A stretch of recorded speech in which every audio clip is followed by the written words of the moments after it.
Fine Hooligans, this has been a fucking adventure. I have had to re-record this. I have had to... Oh my god. I hope this one works. That's all I'm saying. So, when I was in college, we did a psychological, analysis of a Disney movie.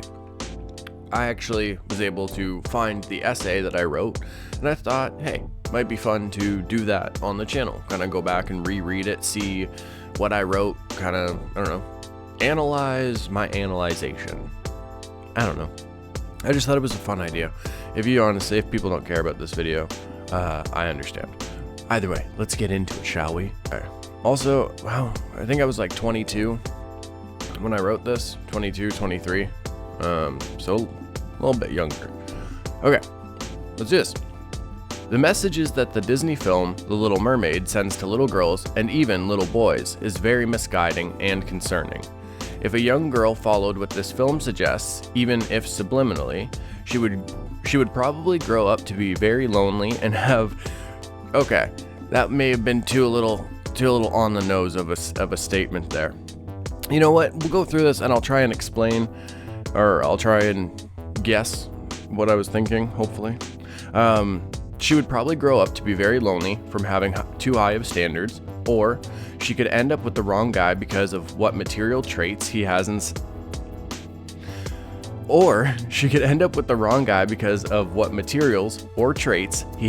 of the emotional connection and real love. So, when I said she would probably grow up to be very lonely, I probably didn't need to say very lonely. It's important to remember this isn't just about females or anything. It's the ideas of this. I mention a boy or a girl. If you follow these, it's no bueno. It's just because Ariel obviously is a female character, there's going to be a lot of she and her in this essay. So yeah, I don't mean to sound like I know what I'm talking about with ladies. This is just a school project I had to do. You know what I mean? So anyway, let's do this. Get back to it. Another message is, if your parent doesn't give you what you want, you can go to a stranger you know would be able to.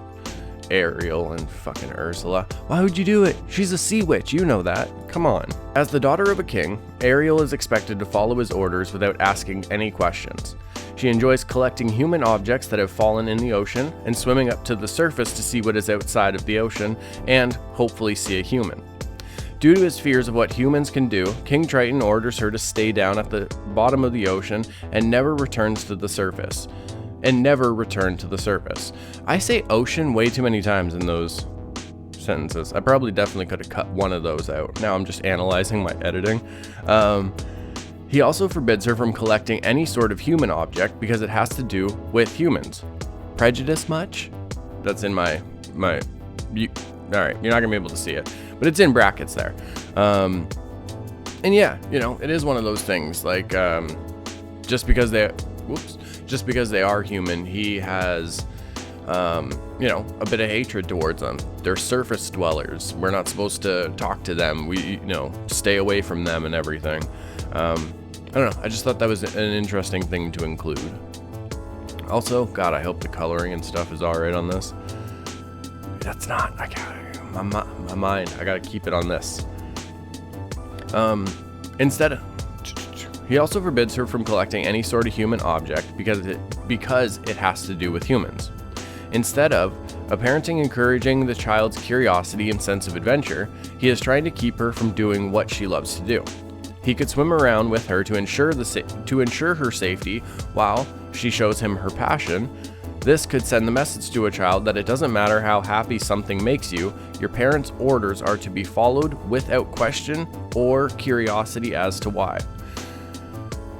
When it's constantly, don't do this, don't touch that, I told you not to do this, and you never explain why, even if a kid has curiosity, and that's something that's just I don't know, for example, maybe you got a mom doesn't want you to paint in the house. For whatever reason, even if you lay a newspaper or something down, she just doesn't want you painting in the house. She never tells you why. And you're just like, well, I want to paint. I have empty canvases right now. It's shitty weather outside. I just want to paint inside. Why can't I paint inside? It's pretty innocent, you're going to rebel against that because there's no explanation as to why. You're like, you're just telling me not to do this, so I'm just going to do it and figure out what happens. And a lot of the time, those actions have no consequences except for that parent getting mad at you for not doing what they said. I don't know. The message I saw with Ariel's interaction with Ursula is, if a parent sets certain limits or doesn't give you what you want, there's probably a stranger that can help you out. She wanted to be human and go to the surface, and Ursula was able to give her the ability to do that. It didn't matter about the consequences at that point, because this stranger was able to give her what she really wanted, and her parent wouldn't give her. This could cause so many problems for a child when they grow up, some of which could be very permanent. That goes into, don't talk to strangers, don't do this or whatever, whole thing we tell our kids. But if there's something that kid just really wants, whether it's something small or something big, unfortunately, when we kind of keep putting these things on our kids or whatever, that kind of, I don't know, in a way kind of like helps them rebel against a lot of things that we're saying or whatever. When you have that stranger or outside influence where it's like, look, you can do something, like, I'll give you what you want, but you got to do something for me first. A lot of times, unfortunately, it's not the consequences that people think about. It's just, well, you have what I want. And maybe even subconsciously, there is that whole, well, I'm getting back at my parents too. So come on, let's do this. You know what I mean? And that can get into a whole bunch of other stuff. You're always relying on other people. You become too you become too dependent on other people. You're not self-efficient, as it were. One of the biggest and most argued messages of The Little Mermaid is to get a guy you don't need to use your voice and speak to him at all, as long as you have a good body.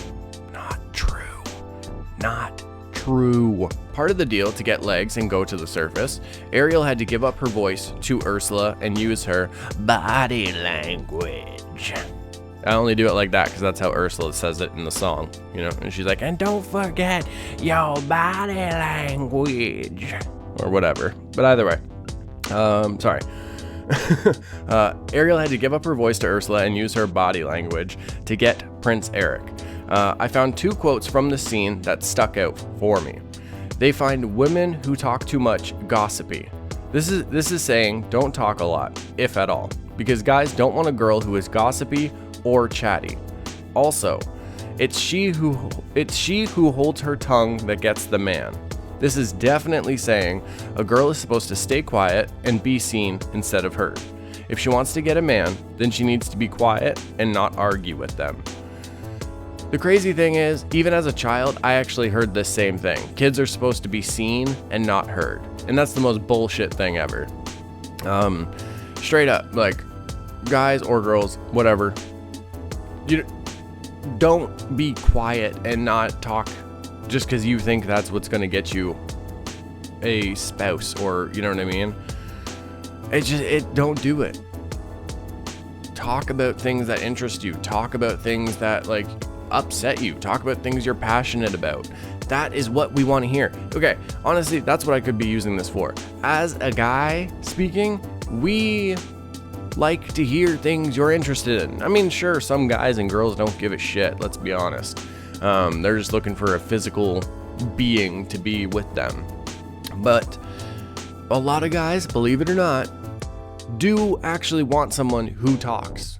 We want to know what you're interested in. We want to know what you like. We want to know things that upset you. So we don't do that, or so at least we can know. You know what I mean?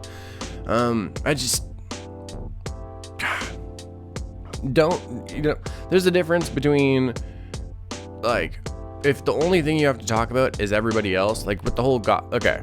They find women who talk too much gossipy. Not true. Anybody would find anybody who the only time they talk is about gossip and their neighbors and other people around them. That would just be gossipy, because you're gossip. I know guys who are fucking gossip. All I want to do is talk about everybody else. You know what I mean? But either way, Just because you talk a lot doesn't mean you're gossipy. Gosh. And if you're silent, it's she who holds her tongue that gets the man. Not true. Not true. Not true at all. Okay. Where are we? Okay. If she wants to get a man, then she needs to be quiet and not argue with them. This message being received by a little girl would be severely... Shh. It's so early. This message being received by a little girl would severely misguide them with finding a good spouse for later in life. They could grow up thinking that no matter what, they just need a good body and stay quiet to find a good man and everything will be okay. Instead of teaching them, it is about how someone treats you and loves you for whom you are. It's teaching them to make sure you have the looks that somebody will find attractive and you don't need to talk to them. Which, yeah, it's not really teaching. It's not really being like, well, no, it's all good. Prince Eric saw a mermaid and he fell in love with her. So, yeah. Which fucking Christ, people. Love people for who they are. You know what I mean? You got people around you, guaranteed, that feel like they can't be loved for who they truly are. And we gotta fucking make sure that people feel like that. Because that's how a lot of really sad shit happens. I was gonna say, like, you know, unfortunately, suicide and everything, but I don't even want to get into all that. It's just too heavy. I'm gonna plug my computer in. Oh no. Like, it is so hot. I'm in my freaking basement and I'm sweating. The other big message that is heavily argued throughout The Little Mermaid is to do with her love interest, Prince Eric. Eric is charming, he's rich, he is part of royalty, and the man's handsome for a cartoon. This message to a little girl would be, if he had a lot of money, is good looking, and charming, then that's all you need in a spouse. It won't really matter how he really is as a person, because he has all the looks and wealth to take care of you with. Ariel doesn't know who Eric is when she sees him on the boat, but she claims to be in love with him. Already and is willing to argue with her father over him. This guy could be a crazy abusive person, but it doesn't matter because he's like a cartoon George Clooney and he's richer than Bruce Wayne. A little boy could see this as well and believe they need to be rich, handsome, and charming to get girls, and if they aren't, then a girl may not even go for them. If they feel they aren't handsome or they aren't rich, they may not try to have any social connection with the opposite sex or maybe anyone at this point. All of these messages combined, being sent to a little girl watching this every day, is probably going to grow up looking for the wrong type of partner and thinking it won't matter what she has to say as long as she's attractive. She could grow up looking for someone who is healthy and handsome instead of loving and supportive. She'll never say what's on her mind or defend herself because guys don't want a gossipy girl.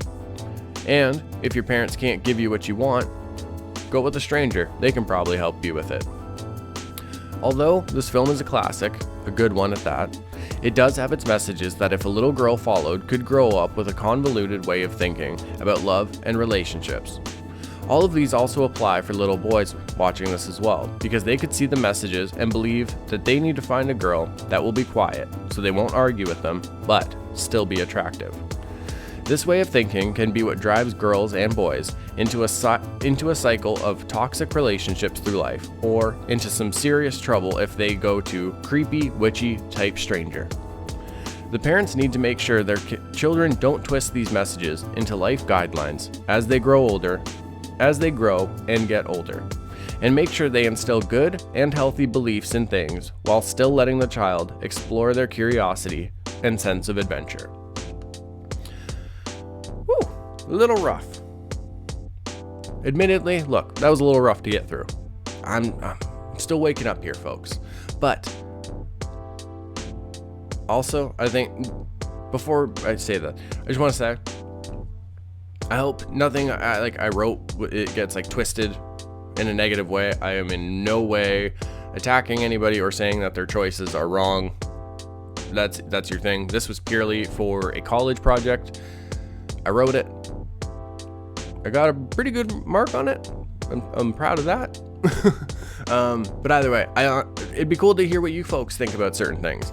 And this also isn't in no way saying that like you shouldn't watch the Disney movies or anything, because listen, yes, I wrote this. It was a school project. I still love the classic Disney movies.